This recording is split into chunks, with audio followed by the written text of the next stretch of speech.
WPSU is your source for Penn State sports, Penn State research, Penn State community.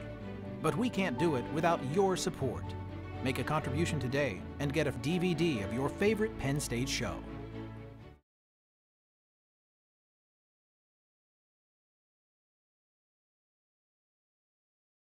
On this edition of Penn State Access Granted, the Bryce Jordan Center is home to Penn State basketball, but it's also home to a very special event, THON. Student athletes have class, then they have to train very hard. We'll start out with about a half hour of abs, and then we'll move into the pool. And for wrestling, March is the time of the year where all that hard work pays off.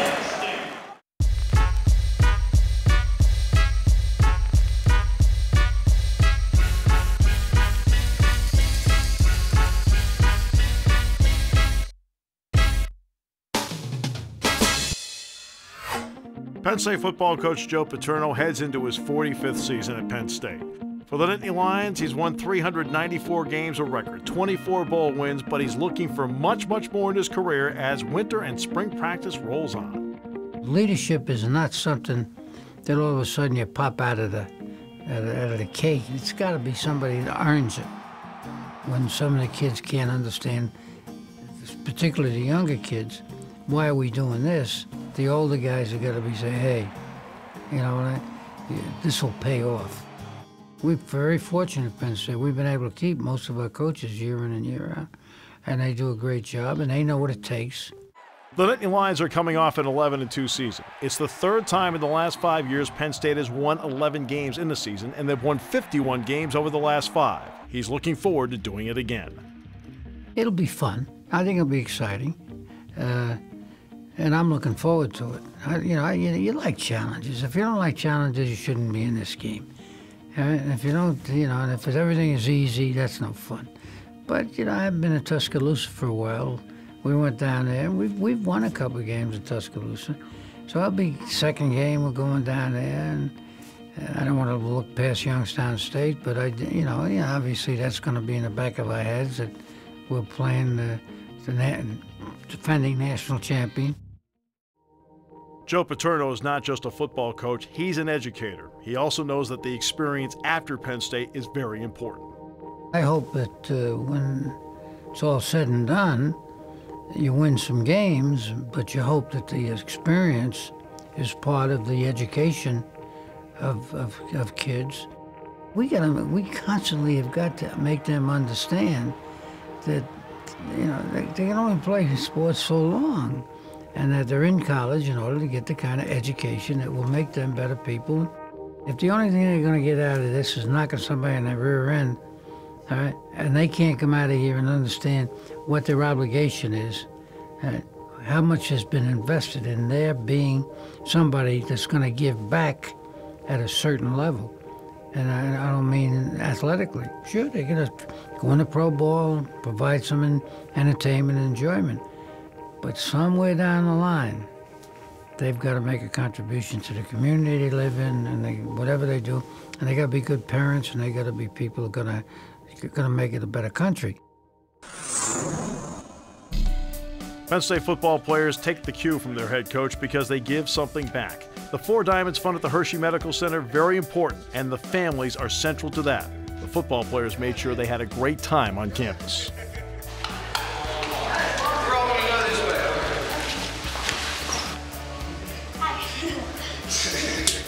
Can you fit in there? You sure? You want to try? This is what I take all my naps in here. I just sit down and relax, and I'll sleep. Perfect size. Not only is it a privilege to meet the football players, but this is a once-in-a-lifetime experience. Oh, I can't do that.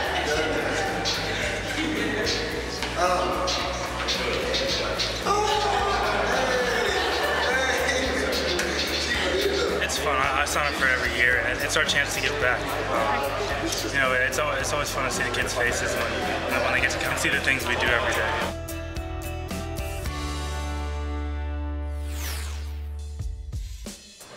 Still ahead on this edition of Penn State Access Granted. Get an inside look at how hard Penn State athletes train. THON takes over the Bryce Jordan Center. And athletes get involved, and our own Kylie Nellis puts in 46 hours for the kids. THON began in 1973. They raised $2,000 the first year. Now in 2010, a record $7.8 million. $69 million has been raised since 1973 for the Four Diamonds Fund and pediatric cancer research at the Hershey Medical Center. $21 million of that $69 million over the last 3 years alone. And our Kylie Nellis was right in the thick of it. The beginning of our THON adventure, 2010. Oh my gosh, we're so excited. We just got the coolest stuff in our bags, and all the dancers here, you have to look at them. THON 2010, here we come. So here we are in the dancer storage area where we put our stuff for the weekend, and my dancer, or my moraler, knows that I love Disney princess stuff, so she made my locker have a princess banner, and all my goodies are in there. I got lots of presents from friends, so I'm so excited for this to get started. Everyone's just sitting around, taking a rest before we actually have to start dancing. So psyched, we make it through. So this is us starting our first meal, but you would think it was our last because of the way that we're eating, because we're really hungry already. Derek is devouring his pasta. So how you holding up right now? I'm good. You know, you can like feel it a little bit, just like you would like standing in an amusement park though. You know what I mean? Not really bad.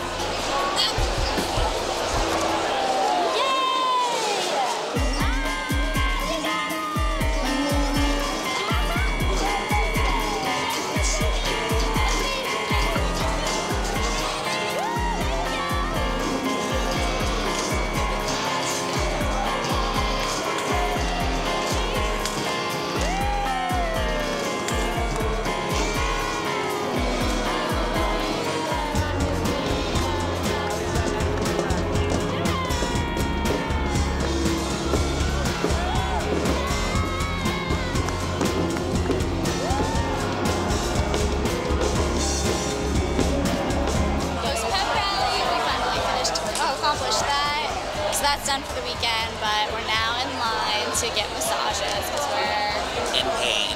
Fading kind of fast-ish, trying to keep myself awake at this point.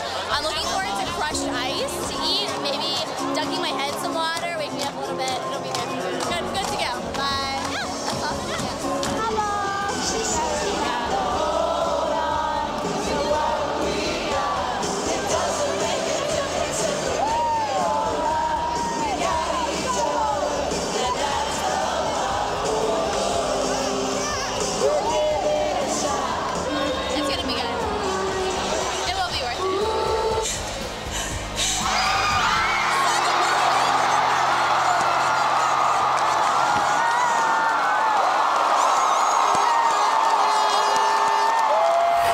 This, above any sporting event, makes Penn State, and to be a part of it, to be a part of the 4 years that I'll be here, to be a part of these 4 THONs is something that I'll never forget, and to be a part of it is awesome. It's so important. It gives us a chance to show how much we actually care and kind of forget about our sport for a little bit and just focus on the kids. We would go at nights after practice, after training table, that kind of thing, and just having fun with it. This whole event by itself is just kind of really amazing to see how many students get involved, dedicate their time in getting to raise money. And I think especially having the athlete hour, it's really special to just kind of see the families and interact with people and see who you're helping. I mean, it's my last THON, so it's definitely really special. I think, you know, in the future I'm going to try and come back as much as I can. It's just a unique thing. You don't see this anywhere else, and I'm glad to be a part of it. One of the little boys was playing with my baton, and I went to leave to go, and he goes, can I keep it? Can I keep it? So he ended up keeping my baton, and little things like that just really, really show you that this is so special to them, and we're just really honored to be a part of it and to have an opportunity to give back. Penn State student athletes work hard all year to play their best game on the field, but February means THON, and that means they're strutting their stuff on a different kind of stage, all for the kids.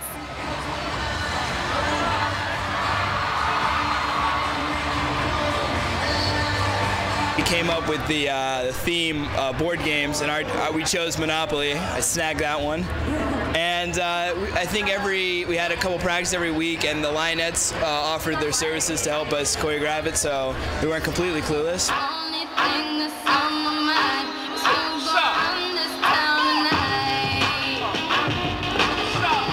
It's funny. It just shows how everyone has like a kind of unique talent underneath, like their skill of their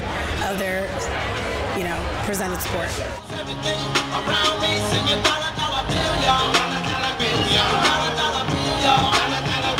I had my friend who actually made the earrings, my friend Joanna Esposito of the Lionettes, helped us choreograph our dance for the pep rally. So we're really excited. It's short but sweet. It's fun. We had a great time doing it. Practiced it a couple times, so we're excited.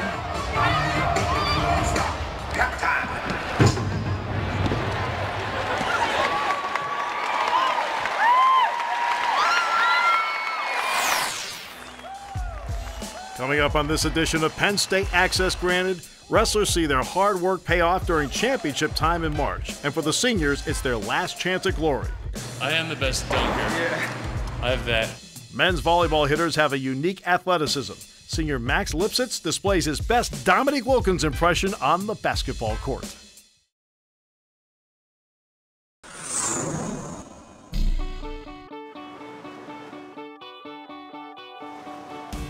Just got out of bio class, snowing. You know, as a swimmer, you don't get too much time between class and practice, so, you know, you gotta do what you gotta do. Sometimes you don't want to jump right into the pool, but it's 3 o'clock and it's training time. Some days you'll find yourself running and you'll have like 10 minutes to change and get on deck. Usually they like us to be on deck 10 minutes before practice, so that'd be 5:50 in the morning or 2:50 in the afternoon, and sometimes you just gotta drop drawers and get to the pool deck. As a swimmer, your core is really important, so we'll spend 20 to 30 minutes 3 times a week doing some pretty intense abs. Our coach doesn't really go easy on us.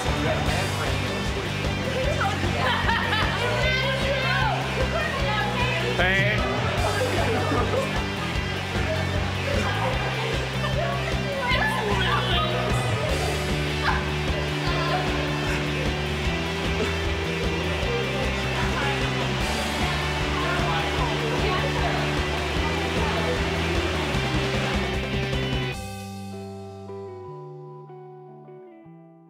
In between abs and our water session, we usually have about 10 minutes to stretch out and get our bottles filled and, you know, do what we need to do. But now we'll start our water session, which will take 2 hours. Every day changes. We don't know exactly what we're doing, but we kind of have an idea. The coach kind of does it that way, so, you know, kind of muscle confusion workouts and, you know, prepare us for Big Ten.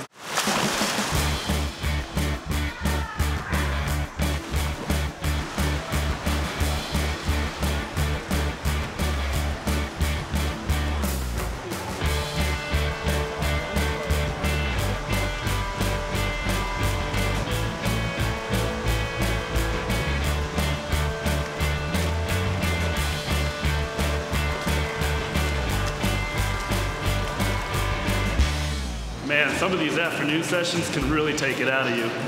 I'm pretty hungry, so I'm probably gonna go home and get some food and then probably do some work and hit the hay and, you know, start over tomorrow. But thanks for watching me train today. You guys take care. We'll see you later.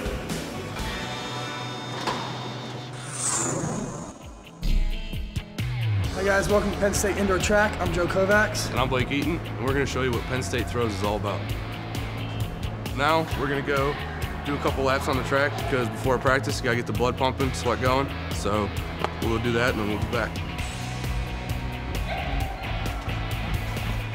This is the dynamic part of the workout. We do skips. Help the body get loose so you don't pull muscles when you're moving throughout the circle. You're tight, you don't throw well. It's about staying loose. We got our 2 shot puts. We have 2 different kinds. I like the normal, bigger ball. Joe likes a smaller ball. Next thing we do is we tape our wrists right before we throw. It helps because if you're throwing something with 16 pounds, your fingers tend to roll all the way back, and that really hurts if you have a good throw. So if you tape your wrist, it gives more tension. Later in the practice, my whole hand will probably be bright red or purple, but that's okay. We're kind of used to it by now. That's just how we like it. Now the next step of our practice is power throws, 180s or wheels, and then full throws. It's basically a breakdown of the entire rotational throw. Power throws are in the front of the ring. Your 180s are in the middle, and that would be your half turn, so that's half of the throw. And then once we get those, we go back to the back of the circle and do full throws.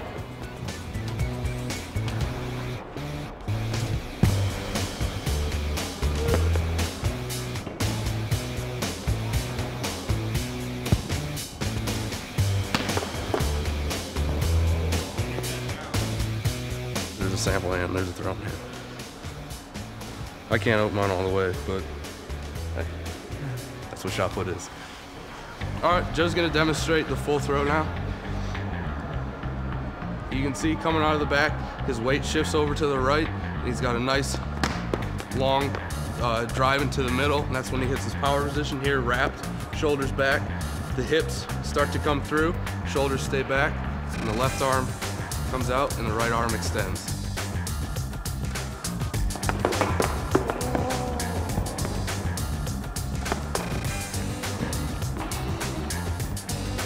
Is this one of his? Yeah.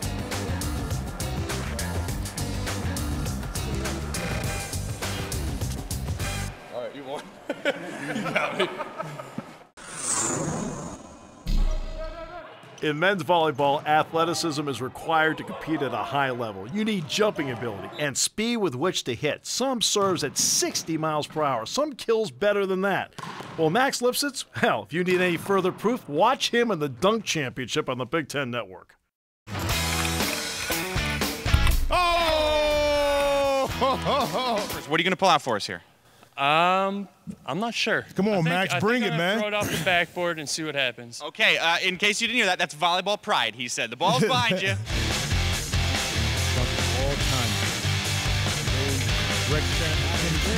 Oh! Ladies and gentlemen, give it up for Max Lipsitz. Grab your trophy, Max. Coming up on this edition of Penn State Access Granted, Joe Paterno knows great athletes when he sees them, and he has a great appreciation for volleyball. I don't think people realize how gifted these girls are as athletes, because they don't really, when you're up in the air, they jump in the air and they got to see people and they got to put it in, got hands, legs, judgment, because they come up in the air and they pass it off. They come up in the air, boom. They come up in the air, where's the open spot? Bang it. That's not easy. And senior wrestlers prepare for their final chance at a Big Ten and national championship.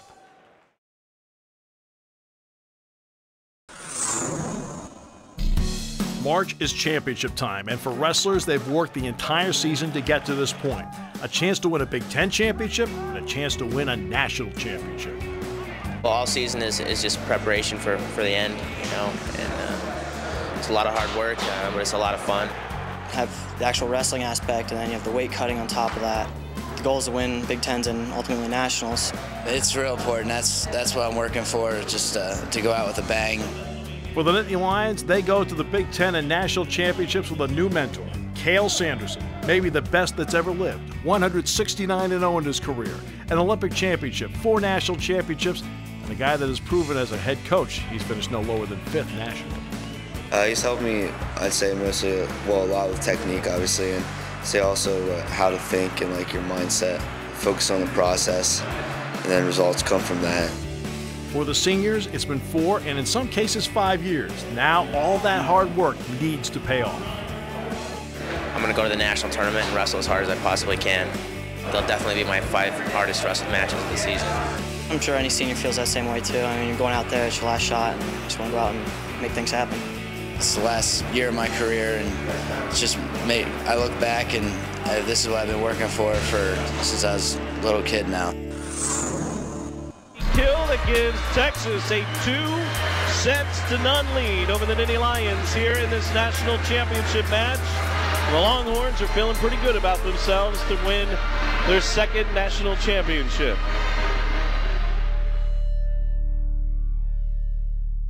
When we were losing 2-0, I was, oh my gosh, I can't believe it. We are really losing 2-0.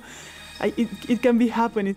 Going down 2-0 wasn't exactly, the way we planned to do that. After game 2, I was thinking to myself, we had a lot of unforced errors that are uncommon for our team, and Texas is a really good team. We haven't experienced a team that's so like physical like we are. Personally, it was kind of like an out-of-body experience. I felt like I was sitting in the crowd watching us just bomb everything. We walked into the locker room, and after being down 2-0, it's a spot that we haven't been in at all this season, I don't think. So it was definitely something we weren't used to. We weren't used to feeling that much pressure to kind of have to win the next 3 games. We're over there watching, and, you know, we're down, but, you know, we got to win. I mean, they got to have a spectacular comeback. So to be down 2-0 and to enter into our, you know, little conversation time, and we talked about some things, and I talked about what I thought was critical about both tactically making some adjustments, but more internally, what are you guys going to do about this? You're responsible for a good bit of the point disparity right now. As everyone knows, Coach said he had some choice words for the girls. You know, so at that point, you know, he's angry at him, but, you know, I think Kalina and I have to be the good cop sort of in that situation, because he's beating down on him a little bit, you know, and we're, you know, we're trying to pick him back up. The girls, I think, believed in themselves, and they've been down at practice. They lose at practice all the time, so they know how to refocus, and the break was good for them to kind of regain their energy and compete. After the break, we had a conversation with Coach. Everyone was just looking at each other, and then Darcy started telling us some things, and then I felt like we can do it. It is our moment. It is the final. It's for the national championship. It is the moment that we have been practicing and waiting for it. We left the locker room knowing that we could do it. We kind of looked each other in the eyes and came out with the Penn State attitude of we had to fight for every point. We had to fight for each other, and we wanted to get it done. So we had a different mentality going into the start of the 3rd game. You know, people were obviously frustrated, and but at the same time, I think that you know, the frustrations and having that little break in between games 2 and 3 really helped us to come back out, refocus, you know, focus on our goal, what we want to do, and coming out and just, this is us, this is what we do. We're Penn State volleyball, and we got to show it. Go to GoPSUSports.com for more information on the women's volleyball season highlight DVD.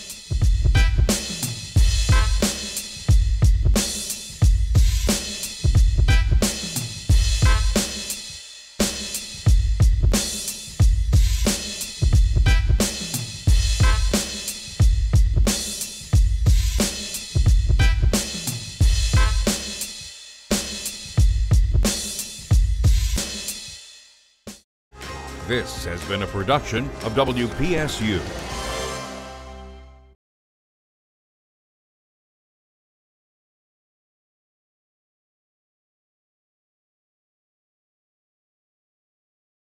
A copy of the program you've just seen can be purchased through Penn State Media Sales at mediasales.psu.edu or by calling 800-770-2111.